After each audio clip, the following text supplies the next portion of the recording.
Ситуация, над которой смеются и недоумевают во всем мире. Досмотрите это видео до конца, и вы узнаете, почему предприятия в Таджикистане закрываются вскоре после торжественного открытия. Подписывайтесь на наше обновление, чтобы всегда оставаться в курсе событий. В Таджикистане государственные СМИ и чиновники на протяжении многих лет сообщают о создании новых предприятий и тысяч новых рабочих мест.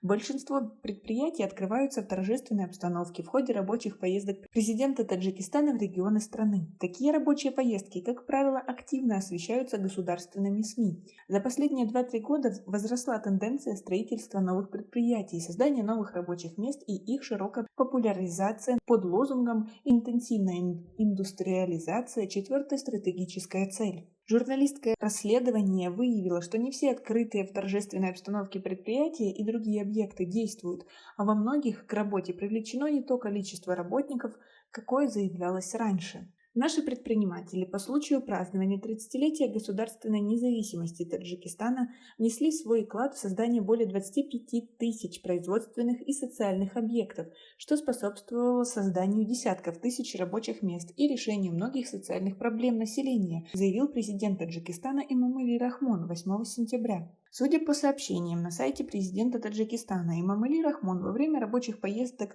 по стране чаще всего открывает новые швейные цеха. В этих предприятиях, по официальным данным, к работе привлекаются от 40-50 до 400-500 человек.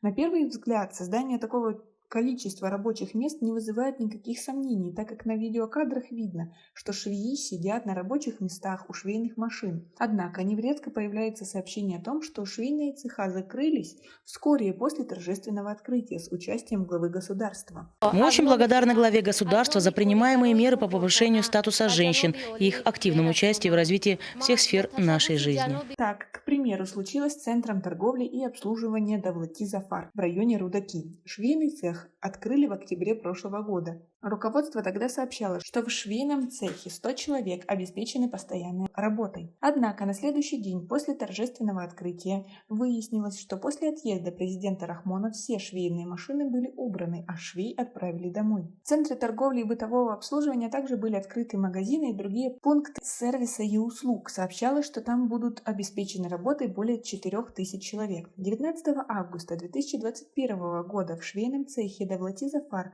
у окон сидели всего 5 швей. Остальных 95 человек и около 4000 сотрудников не было ни видно, ни слышно, а торговые помещения оказались полупустыми и недостроенными. Предприниматель, взявший в аренду помещение в центре торговли и обслуживания, но так и не начавший свою деятельность на условиях анонимности, сообщил, что вскоре центральный рынок района Рудаки будет снесен, а продавцов переведут в комплекс Давлати Зафар. Тогда это место будет благоустроено. Как вы относитесь к такой ситуации? Ведь это только один пример, а их на самом деле в стране сотни. Свои ответы напишите нам, пожалуйста, в комментарии.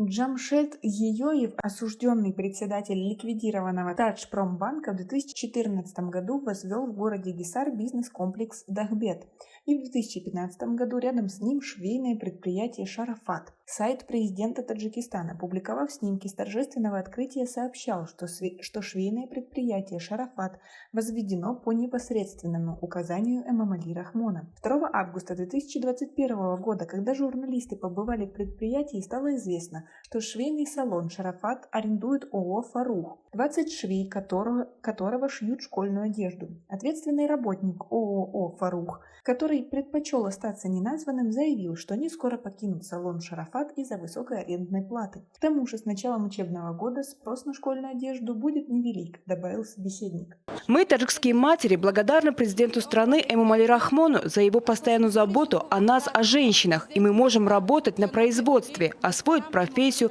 получать достойную оплату и вносить свой вклад в процветание нашей Родины. В комплексе обслуживания Дахбет работает только гостиница с 4 сотрудниками. Так стало известно, в комплексе обслуживания Дахбет и швейной фабрики Шарафат, расположенных рядом, из 1500 человек, трудоустройство которых было обещано в 2014-2015 году, работают только 24 человека, 20 из них временно. Здания, салоны и другие торговые помещения комплекса ждут арендаторов. Другой объект в городе Гисар, который был открыт с обещанием трудоустройства более 800 человек, и Международный центр торговли и обслуживания Гисар. Это трехэтажное здание. Официально было открыто 18 сентября 2020 года. Об открытии объекта сообщили государственные телеканалы, соцсети, газеты и журналы.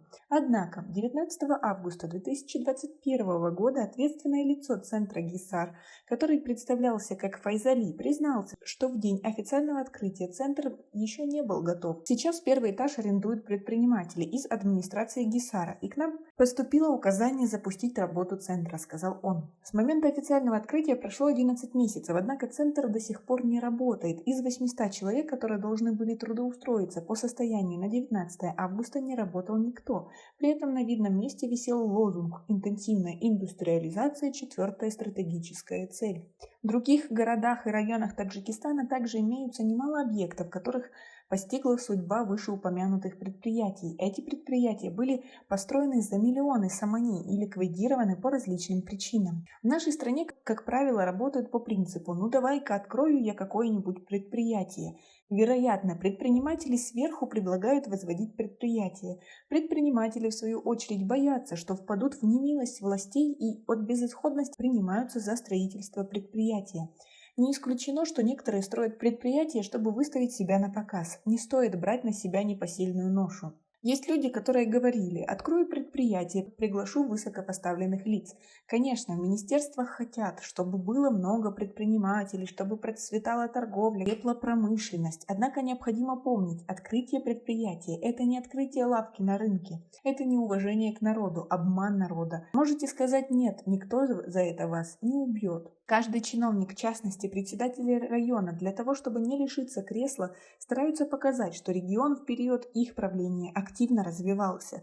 Поэтому они просят местных предпринимателей построить что-нибудь. Информация о строительстве новых предприятий всегда попадает в СМИ. Каждый руководитель хочет доказать, что он сильный менеджер. Тем временем статистика о закрытых предприятиях остается недопустимой для СМИ. У авторитарных государств нет другого метода сохранения власти, кроме как рассказывать народу сказки. И все это, кроме как манипуляции, не назовешь, считает таджикский эксперт Абдумалик Кадиров.